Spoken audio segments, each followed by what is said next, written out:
Eu estou pensando há muito tempo em propor um novo tipo de professor. É um professor que não ensina nada. Ele não é professor de matemática, de história, de geografia. É um professor de espantos. O objetivo da educação não é ensinar coisas, porque as coisas já estão na internet, estão por todos os lugares, estão nos livros. É ensinar a pensar, criar na criança essa curiosidade, que para mim, esse é o objetivo da educação, criar a alegria de pensar.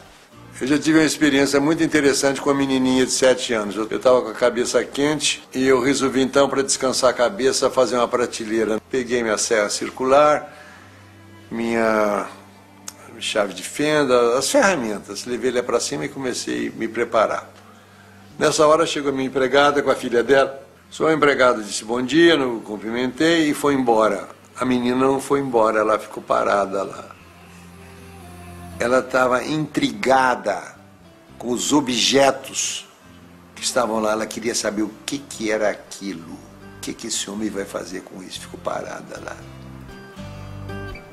Aí eu peguei a trena, abri a trena. Ela disse, que é isso? Isso é uma trena. Para que serve a trena? Serve para medir. Como é que a trena mede? Vem cá que eu te mostro. Aí mostrei a trena, os centímetros. Eu disse para ela, presta atenção que de 10 em 10 risquinhos tem um risquinho vermelho. Você veja o que eu fiz? Eu ensinei o sistema decimal para ela. Ela percebeu que as coisas em pacotinhos de 10. Essa é a situação certa para o ensino. Quando o que o professor fala provoca a curiosidade da criança e a criança interage, a criança pergunta. Como é que incentiva a leitura? Não é mandando ninguém ler, porque a relação com a leitura é uma relação amorosa.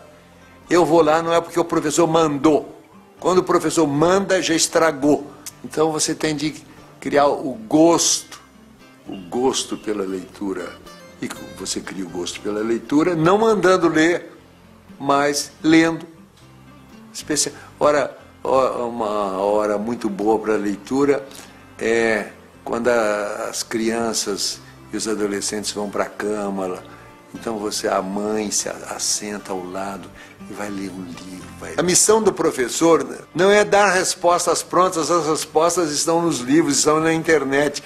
A missão do professor é provocar a inteligência, provocar o espanto, provocar a curiosidade.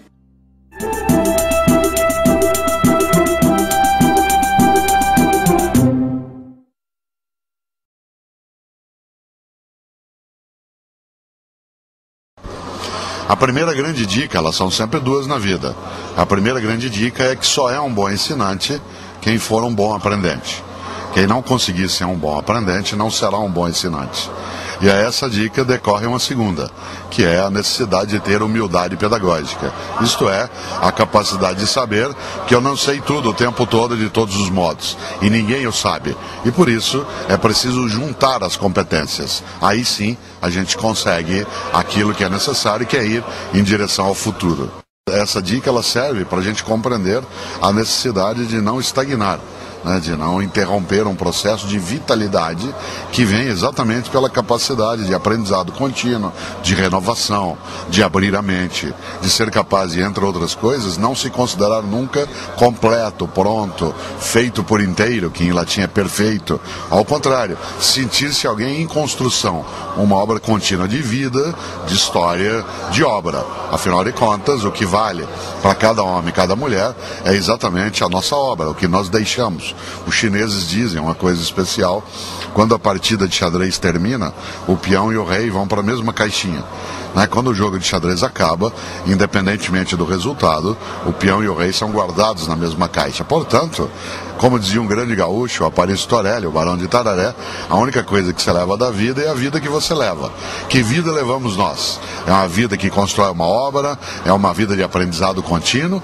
Ou era uma vida de arrogância, de petulância, de nariz empinado? eu acho que nessa hora vale exatamente a dica para toda a vida, é a vida como uma forma também ela, né, de conhecimento.